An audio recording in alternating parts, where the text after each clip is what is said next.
I'm 79 years old, and losing my parents changed how I see everything. Not all at once. Not in some dramatic moment where the world stopped. It happened quietly, the way most real changes do. I'm sitting alone most mornings now. The house feels larger than it used to, even though nothing about it has changed. Sometimes I catch myself thinking I should call them. Not because I need anything, just because that was always an option before. And then I remember there's no one on the other end anymore. I'm not telling this because I want sympathy. At this age, sympathy doesn't do much. I'm telling it because there's nothing left to protect, no image to maintain, no role to perform. When you get old enough, pretending feels heavier than telling the truth. Time feels different now. It doesn't stretch forward the way it used to. It feels like it's closing in behind me. Each year feels smaller, thinner, and certain losses don't fade. They sharpen. When my parents were alive, they felt permanent. Not young, not invincible, but steady. Like furniture that had always been there. I didn't stop to think about what the room would feel like without them. When you're younger, you think losing parents is something that happens later. Far away. You think you'll be ready. You think you'll have said everything important by then. I wasn't. When I was in my 20s and 30s, my life was busy in the way people admire. I was building something, a career, a routine, a sense of direction. I wasn't careless. I wasn't reckless. I was responsible. That's what makes this hard to explain. I didn't do anything wrong in an obvious way. I just kept choosing what felt urgent over what felt important. My parents lived their lives quietly. They weren't dramatic people. They didn't ask for much. They didn't demand attention, and because of that, I assumed they didn't need it. I thought they understood. Phone calls became shorter over time. Visits became less frequent. Not because I didn't care, but because there was always something else. A deadline, a tired evening, a promise to come by next weekend. Next weekend became next month. Next month became sometime soon. I didn't think of it as neglect. I thought of it as life moving forward. When I did see them, I was often distracted. My body was there. My mind wasn't always. I listened, but not deeply. I nodded. I smiled. I told myself there would be plenty of time for longer conversations later. Later is a dangerous word. My parents aged quietly, slower than I expected, then faster. The signs were there, but I didn't read them correctly. A little more effort getting up from a chair, a little more repetition in their stories, a little more silence on the phone. I didn't ask the questions that mattered. I didn't sit long enough to hear the answers I didn't know to ask for. I thought I knew them already. I knew their roles. I didn't know their inner lives. The years passed the way they always do. One day stacked onto another. Nothing dramatic enough to stop me.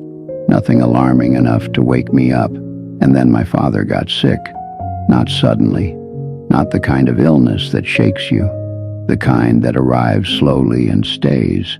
I visited more then. I told myself I was showing up, and I was, in a way. But even then, part of me was still living elsewhere, still thinking about what needed to be done next. I thought I was handling it well. I thought I was being strong. He didn't talk much near the end, just watched, just listened. Sometimes I caught him looking at me in a way I didn't understand at the time, like he was trying to memorize something. I wish I had asked him what he was thinking. When he died, the world didn't change. Traffic kept moving. People kept going to work. That surprised me. I expected something bigger, some signal that a foundation had disappeared. What changed was quieter. I reached for the phone less. I realized there were questions I could never ask now, stories I would never hear again. Then my mother was alone. I told myself I would do better, and I did for a while. More visits, longer calls, but habits are hard to undo. Life has momentum, and mine kept pulling me forward even as I tried to slow it down. She missed him in ways she didn't say out loud. I could see it in the pauses, in the way she sat, in the way she stopped correcting me when I interrupted. I didn't notice how much she was holding back until it was too late. Her illness came more suddenly. There wasn't much time to adjust. One moment she was there, the next, everything felt provisional, temporary, fragile. I remember standing by her bed and feeling completely unprepared, not because I didn't love her, but because I had postponed being fully present for so long that I didn't know how to arrive all at once. When she died, something shifted inside me that hasn't gone back. It wasn't just grief, it was exposure. For the first time, I felt unanchored. There was no one left who remembered me as a child, no one who knew me before I became whatever I spent my life becoming. I didn't realize how much of my identity was tied to being someone's son. After that, the emptiness crept in slowly. Not sadness every day, not tears, just a dull awareness that something essential was gone. I began noticing how often I'd said, "I'll call later," how often I'd rushed conversations, how often I'd assumed love didn't need attention. I realized I had treated time with my parents as renewable, as something that could always be returned to. Time doesn't work that way. There are moments that only happen once. Ordinary moments, sitting quietly, listening without fixing, being there without an agenda. Those moments don't announce themselves.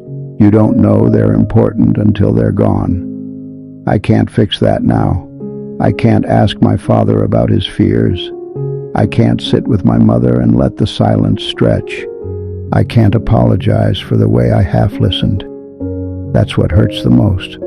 Not the big mistakes, the small absences. People talk about regret like it's dramatic, like it arrives with intensity. Most regret is quiet.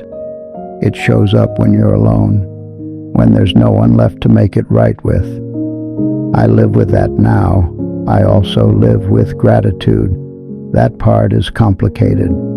I'm grateful for the years I had, for what they gave me, for the stability they created. Gratitude and sorrow don't cancel each other out. They sit together. What losing my parents changed is my sense of time. I don't assume anymore. I don't postpone connection the way I used to. I know now that love without presence fades, even if it never breaks. I see people differently. I notice how often we talk around each other instead of to each other. How easy it is to delay honesty because it feels uncomfortable. I understand now that comfort is often the enemy of closeness. If you're listening to this, I'm not here to tell you what to do. I don't know your circumstances. I only know how easily a lifetime can pass while you're being careful and responsible and busy.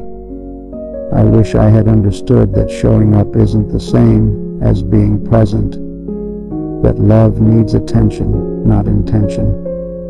I wish I had known that the people who ask the least are often the ones who need you to stay the longest. There's no fixing the past, there's only understanding it. And sometimes that understanding arrives when it can't be used the way you want it to be. I move slower now.